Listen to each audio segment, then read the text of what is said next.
Why bother with the Jiang family? Do something confused that makes your loved ones feel sad and your enemies happy. As long as you hand over your phone, our grudges will be eliminated from now on. How about it? Do you think I will trust you? Stop acting. I'm not 5 years ago. As long as you hand over your phone, I promise solemnly, never touch your wife and children again. You promised me in the past. You told me I'll go to jail for your son.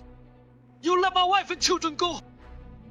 But to the end, I'm like the biggest fool in the world.